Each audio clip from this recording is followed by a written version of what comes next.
नमस्कार, आप देख रहे हैं बुद्धा इंस्पायर्ड और मैं हूं विकी कुमार। दोस्तों, शुरू करने से पहले एक सीधा सवाल आप लोगों से है। अगर आपकी पुश्तैनी जमीन पर कोई जबरदस्ती कब्जा कर ले और जब आप उससे कागज मांगे तो आप पर लाठी डंडे चलाने लगे और फिर मौके पर आई पुलिस ठाकुर पक्ष का साथ देते हुए आप पर ही एक तरफा लाठीचार्ज कर दे और अंत में एफआईआर भी आप पर ही लिख दी जाए, तो आप क्या करेंगे? यह कोई काल्पनिक सवाल नहीं है। यह सहारनपुर के लालवाला गांव में 9 और 10 मई की रात असल में हुआ है। और सिर्फ इतना ही नहीं, गिनकर बताऊं तो 92 दलितों पर मुकदमा दर्ज है, 21 नामजद और करीब 71 अज्ञात, जिसमें महिलाएं तक शामिल हैं। कई दलित जिला अस्पताल में भर्ती हैं, गांव छावनी में तब्दील है। चंद्रशेखर आजाद को घर पर ही रोक लिया गया है। बसपा नेताओं को गांव में घुसने नहीं दिया जा रहा है और मायावती को मामला इतना संवेदनशील लगा कि उन्हें खुद ट्वीट करके दखल देना पड़ा है। पूरा मामला सिलसिलेवार बताऊंगा। बस वीडियो शुरू होने से पहले सब्सक्राइब जरूर कर लीजिए ताकि इस तरह की जमीनी रिपोर्ट आप तक पहुंचती रहे। तो सीधे मूल बात पर आता हूं। जगह है सहारनपुर जिले का देवनंद थाना क्षेत्र, गांव लालवाला। तारीख 9 और 10 मई। विवाद की जड़ करीब 2 बीघा जमीन। दलित पक्ष का साफ कहना है कि यह उनकी पुश्तैनी जमीन है जिस पर पहले से जबरन कब्जा था और अब वहां नया निर्माण कार्य शुरू कर दिया गया था। दूसरी तरफ ठाकुर पक्ष का दावा है कि उन्होंने यह जमीन कानूनी तरीके से खरीदी है और उसी पर महाराणा प्रताप की मूर्ति या तस्वीर लगा रहे थे। जैसे ही दलित समाज के लोगों को इसकी भनक लगी, वो मौके पर पहुंचे। उन्होंने रजिस्ट्री और मालिकाना हक के कागज मांगे और बस यहीं से तनाव बढ़ता चला गया।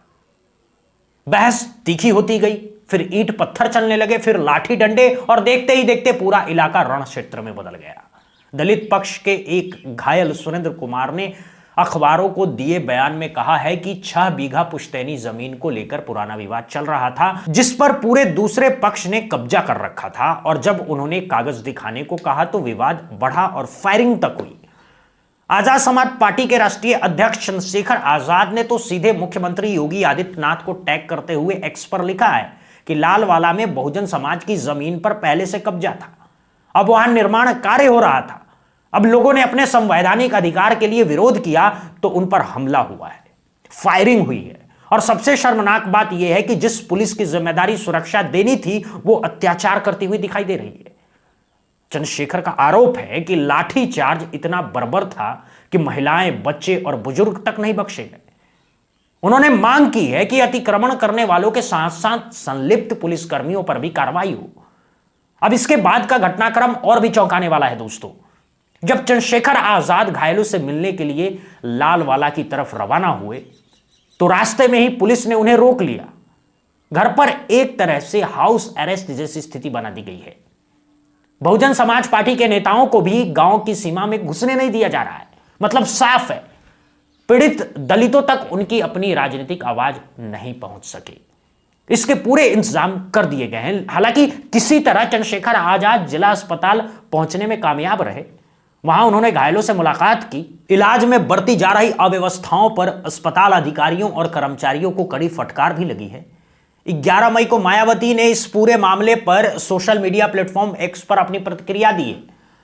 उन्होंने लिखा है कि सहारनपुर जिले के लालवाला गांव में जमीन के एक टुकड़े पर फोटो या तस्वीर रखने को लेकर लोगों के बीच विवाद हुआ और उसके बाद हुए संघर्ष में दलित वर्ग के अनेक लोगों के घायल होने से वहां स्थिति काफी तनावपूर्ण बनी हुई है।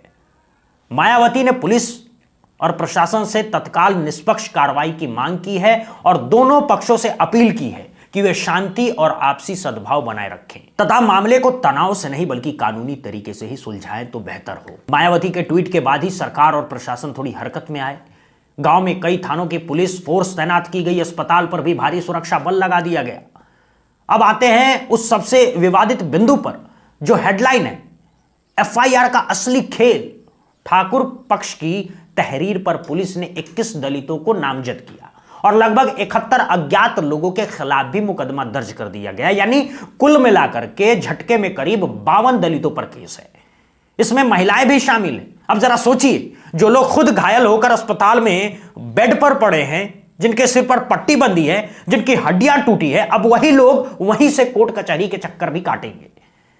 एक तरफ इलाज का खर्च, दूसरी तरफ वकीलों की फीस और तीसरी तरफ रोजी रोटी का सवाल। पूरा का पूरा गांव, पूरा का पूरा मोहल्ला एक ही झटके में कानूनी पचड़े में फंसा दिया गया है। दोस्तों मामला बहुत सीधा है। दलित पक्ष कहता है कि जमीन पुश्तैनी है, ठाकुर पक्ष कहता है कि खरीदी हुई। अगर दोनों पक्षों के पास कागज है तो रजिस्ट्री, पुश्तैनी, कागजात, जमाबंदी ये सब अदालत में पेश हो, मामला कानून के तहत तय हो। यह कोई बहुत जटिल पहेली नहीं है। लेकिन हुआ क्या है, जमीन पर सीधे मूर्ति लगाने की तैयारी शुरू कर दी गई। विरोध हुआ तो लाठी डंडे और पथराव हुआ और पुलिस ने आकर के एक तरफा कार्रवाई कर दी है। और यहां एक बात याद दिलाना बहुत जरूरी है दोस्तों कि सहारनपुर की मिट्टी इस तरह के विवादों की पहली गवाह नहीं है। ठीक 8 साल पहले 2017 में इसी सहारनपुर में शबीरपुर गांव में दलित ठाकुर संघर्ष हुआ था, जिसमें भी जड़ में महाराणा प्रताप की मूर्ति और जुलूसी था। उस घटना में एक व्यक्ति की जान चली गई थी, दर्जनों दलितों को जला दिए गए थे। चंद्रशेखर आजाद का नाम तब पहली बार राष्ट्रीय स्तर पर हो रहा था और मायावती खुद दिल्ली से सहारनपुर सड़क के रास्ते अपनी गाड़ी से पहुंची थी, क्योंकि हेलीकॉप्टर की प्रशासनिक अनुमति नहीं दी गई थी। 8 साल बीत गए, वही जिला, वही पैटर्न, वही टकराव की मूल वजह। फर्क सिर्फ इतना है कि गांव बदलकर शबीरपुर से लालवाला हो गया है। और यही असली सवाल खड़ा होता है, आखिर उत्तर प्रदेश में दलितों का सहारा कौन बनेगा? बीजेपी सरकार बाबा साहब डॉक्टर भीमराव अंबेडकर की जयंती बड़ी धूमधाम से मनाती है, विधानसभा परिसर में उनकी मूर्तियां स्थापित होती है, संविधान बचाने और आरक्षण बचाने की बात हर मंच से होती है। लेकिन जब जमीन पर असली पीड़ित दलित खून से लथपथ अस्पताल में पड़ा है और उसी पीड़ित पर एफआईआर दर्ज की जाती है, तब सरकार की चुप्पी क्यों है? यह सवाल लाजमी है दोस्तों। समाजवादी पार्टी पीडीए यानी पिछड़ा दलित अल्पसंख्यक का नारा रोज लगाती है। अखिलेश यादव अपने यादव समाज पर होने वाली किसी भी घटना पर पीड़ितों को पार्टी दफ्तर बुलाकर मदद करते हैं, सहायता करते हैं, और यही सही भी है। लेकिन सहारनपुर में दर्जनों दलितों पर मुकदमा दर्ज हुआ, कई गंभीर रूप से घायल हुए पड़े, और अब तक एसपी की तरफ से कोई बड़ा बयान, कोई बड़ा दौरा, कोई ट्वीट तक सामने नहीं आया दोस्तों। बसपा और आजाद समाज पार्टी को छोड़कर कोई बड़ी पार्टी जमीन पर नहीं पहुंची। यह दिखाता है कि दलित वोट बैंक के तौर पर तो सबको चाहिए, लेकिन जब असली कानूनी और जमीनी लड़ाई का वक्त आता है तो उसकी आवाज अकेली पड़ जाती है। अब आपसे कुछ सीधे सवाल है दोस्तों, क्या सहारनपुर की कानून व्यवस्था आपको सही लगती है? क्या इस मामले में दोनों पक्षों पर बराबर कार्रवाई होनी चाहिए, या सिर्फ दलितों पर ही एफआईआर लिखना न्याय संगत है?